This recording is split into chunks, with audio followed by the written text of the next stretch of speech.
first up, let's talk about Shadow Justice Secretary Robert Jenrick.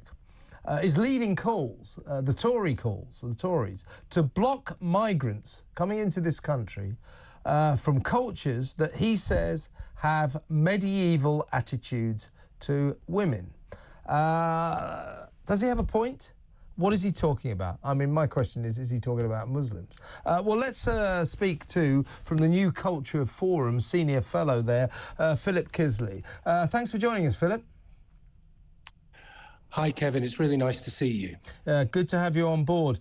What do you make of what Robert Jenrick said? I mean, you know, I think we know what he's talking about. My question to you, he says, we've got to be a lot more careful about these male migrants we're letting into the country who have medieval attitudes to women. And I think what we're talking about is perhaps these Pakistani grooming gangs that have been raping thousands of young girls as if they were just pieces of meat. So my question to you, Philip, is when Robert Jenrick says we've got to be careful about these medieval cultures, does he think that a medieval culture would, for example, be a culture that expects women to cover their faces with hijabs and burqas, you know, as in Muslims? Is that what he's talking about? Because I think it is. Kevin, I think that's precisely what he's talking about. And I think if we think about these cultures and we think about the medieval nature of these cultures, I think it's more than that. I think there are significant numbers of individuals within these cultures who are coming over to this country who are actively, whether explicitly or quietly, at war with the West. That means they are attacking this country. And we've seen an abominable manifestation of that war just now. We're talking. We can't talk about anything else. This is the wholesale gang rape of white working class children. These are men who think women are second class citizens, but they think white women and white working class children are below cattle in the overall hierarchy scheme of things.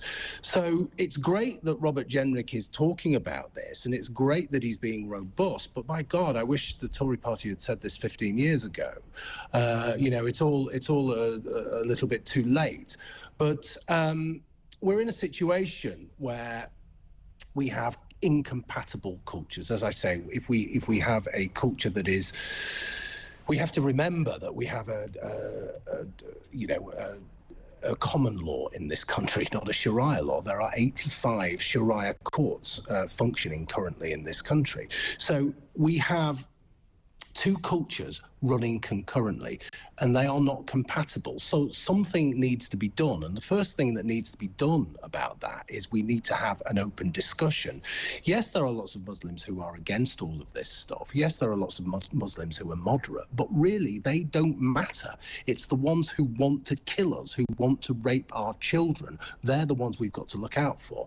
And we're looking at now, I think this year, we're going to have over 1 million net immigration. We had 1.2 gross last year. 1 million net immigration. That's just unsustainable. And these people they hate Western culture. It's as simple as that. Yeah, I had an idea, all people, all migrants, asylum seekers, legal migrants who want to live in this country, I mean, they should be interviewed to see whether or not they're the appropriate kind of people to live here. And perhaps an essential question to these wannabe migrants, wannabe British residents, should be, do you believe that women should cover their faces?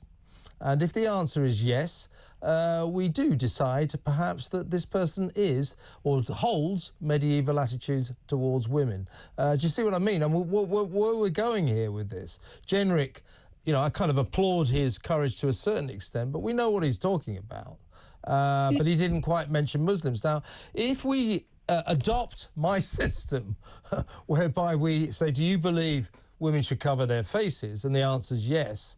And then we start saying you can't come in. We enter a whole world of trouble, don't we?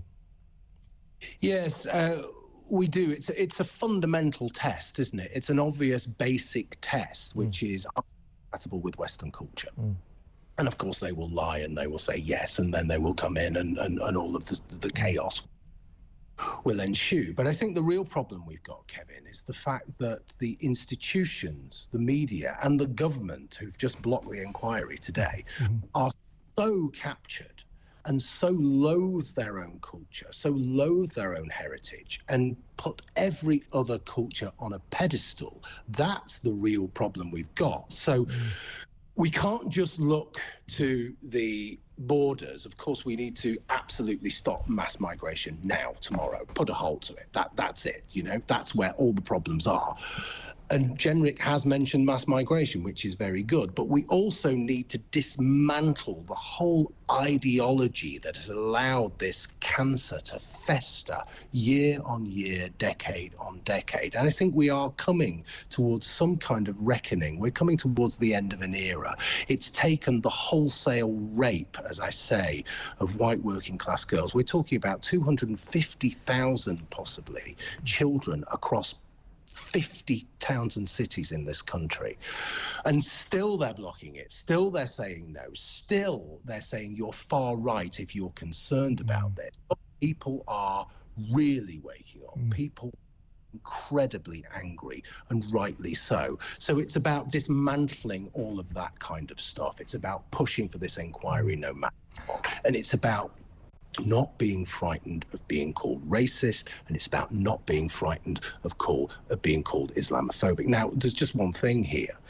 I was just looking the other day at the government's anti-terror program. Even the people involved in the government's anti-terror program are frightened of approaching potential Islamic terrorists because they're frightened of being called racist and Islamophobic. What they want to do is just say, oh, well, it's all the far right. And yet 80% on the terror watch list are Islamist terrorists, but they just deal with that. Now, if they don't want to deal with terrorists or potential terrorists, they're not concerned about anything else. They'll push all that under the carpet. So we're in a terrible situation, but hopefully shedding light on this atrocity, this terrible scandal that's happened, will actually make people sit up and demand the reckoning, demand answers. I certainly think that this government is under more siege than it understands at the moment, that people are furious with this. Let's analyse what Keir Starmer said about anyone, and I think this would include millions of people, who feel there should be a proper public inquiry into the grooming gang scandal, because the J report in 2014 was not an inquiry into the grooming gang scandal. It was an inquiry into child sexual abuse, which is a different topic altogether. That was a 468-page report. It mentioned Rotherham once. Rotherham alone had 1,400 documented victims of grooming gangs. So it was not the inquiry that Labour's trying to make out has already happened. Now, all of us who believe there should be a new inquiry, the Prime Minister said we're far right. Yeah, you're hitching your wagon to the far right, and we shouldn't do this. Now, there's two things I would like to discuss about this. First of all, what a ridiculous thing to say. What a ridiculous thing to say, that anyone who feels that these poor girls, as you say, many thousands of poor girls who were made victims by these rape gangs, raped, tortured, drugged, treated like pieces of meat. Anyone who feels there should be some kind of justice for them, maybe a public inquiry, maybe some other measure, you're somehow far right. I mean, what on earth is he thinking? And secondly, I would suggest that with that statement, which I think came out accidentally, he revealed the fact he hates us. He hates British people. He hates us. He still thinks it's racist and right-wing to go after these Pakistani grooming gangs. He still doesn't understand that it was that attitude that caused the problem in the first place when the authorities, the police, the social workers, the local councillors all turned their backs. That's why they did it. He still thinks the same thing. It's unbelievable.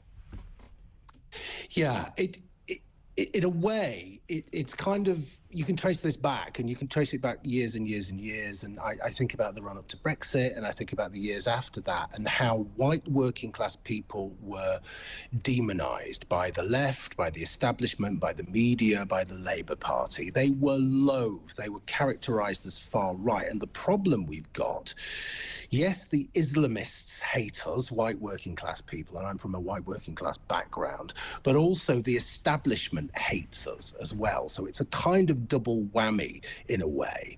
And so what you get is, and I'm looking at the transcripts, and it's just so appalling. I'm fighting back tears as I've been reading. You have a situation where there's a 12-year-old girl upstairs, I think in a kebab house, and someone is raping her. And there are 20 of his brothers, cousins, and uncles downstairs ready to take their turn. God. Now, the establishment has covered this up, and this has been going on for years and years and years. And what we have is this cultural relativism that has just left us in a moral void, a moral vacuum, a moral crisis. And when I say we need the reckoning, I think we need the cultural reckoning. We really need to dismantle this ideological apparatus, because it is an apparatus that is working against the British people, and specifically it is the Labour Party working against the white working class, the people it was created to represent. Absolutely. David Lammy, it emerged today in 2018, tweeted that to concentrate on the ethnicity of the grooming gangs was racist and far right. I mean, you know, the ethnicity of these gangs, you know, they were Pakistanis, basically. Very few were not, but the vast majority were Pakistani men. Many of them, to be fair, British citizens, but of Pakistani origin. David Lammy and Keir Starmer thinks that they believe that if we start going, well, the problem is Pakistani men, we're far right and we're racist. In other words, you must not focus on the truth. You must delude yourself, because to not delude ourselves would be to be racist and far right. It's through the looking glass, Alice in Wonderland stuff. This is our government now. Yeah, and what it does is overlook the fundamental motivation of these attacks and these gang rapes, and that is it's racially aggravated. You know, the white girls, and as I say, they're characterized as you know, slags and whores and all of that kind of thing, and they're just there to be used. And there's the implication that in using them, these men, these Pakistani men, are attacking the culture. They're attacking the males in the culture. And what we've got is, just coming back to your original point, we've got this tribalism, this medieval tribalism that is out to destroy everything that stands against it.